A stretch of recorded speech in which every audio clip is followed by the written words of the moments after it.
थी सजी वह घाटी हल्दी सम। राणा जी खाई ली अमेर नरेश वध की कसम। खड़े थे वीर लेते गहरी सांसें, बची कितनी न इसका अनुमान लगाते। सूरज का प्रकाश फिर कुछ तेज हुआ, इधर राणा की धमनियों में रक्त का वेग हुआ। फिर मुगलिया सेना को सहसा शंखनाद सुनाई दिया, उसके पीछे पीछे जय एकलिंग का गाज सुनाई दिया। दोनों सेनाएं फिर एक दूसरे पर यूं टूटी, काल की भी क्षण भर के लिए गति रुकी। राजपूतों की तलवारें जब आकाश में लहराती थी, मुगलों को उसमें साक्षात कयामत नजर आती थी। और फिर राणा को दिखी मूछें उन दाढ़ियों के बीच में, विधर्मियों के साथ हाथी पर बैठा था वह संकोच में। राणा ने फिर अपना भाला संभाला था, चेतक ने हरा झुंड चीर उन्हें हाथी तक पहुंचा डाला था। उस नीले घोड़े ने रख दिए पैर हाथी के माथे पर, राणा ने चला दिया भाला उस अघाते पर। राणा क्रोध की अग्नि में ऐसा डूब गए कि अब बैरियों से घिर चुके हैं यह भूल गए। 7 घाव निज शरीर पर एक चेतक पर था, परंतु राणा को असहाय जानना मुगलों के लिए ही घातक था। अकस्मात ही घेरे को चीर एक वीर आ रहा था, जैसे राघव का अमोघ तीर आ रहा था।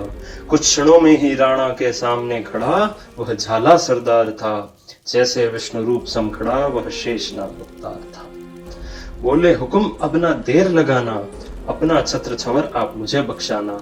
राणा जी कुछ क्षण को ठहरे, देखे उन्होंने वह भयानक चेहरे।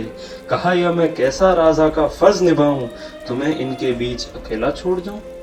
बोले झाला नहीं हमारे लिए यह रीत नहीं, यह करते हमारी 7 पीढ़ियां बीत गई। हम तो जन्म ही मृत्यु के लिए पाते हैं, अभी मुझे बस आपके प्राण आवश्यक नजर आते हैं। राणा जी फिर भी कुछ सोचते थे, सही गलत को खोजते थे। तब एकाएक कान में कुछ ऐसे वचन गए, मेवाड़पति के विचार वहीं थम गए।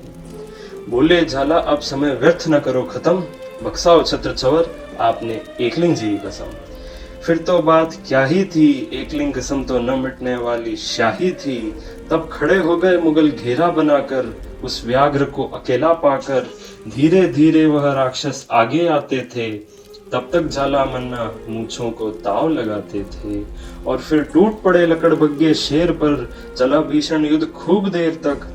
और जब झाला ने वैकुंठ का न्योता अपनाया, तब जाकर बैरी दल को चैन आया।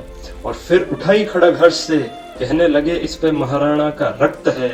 वे इस बात को क्या जान रहे थे, अभी राणा से रक्त नहीं अश्रु बह रहे थे, अभी राणा से रक्त नहीं अश्रु बह रहे थे। जय एकलिंग जी, जय मेवाड़।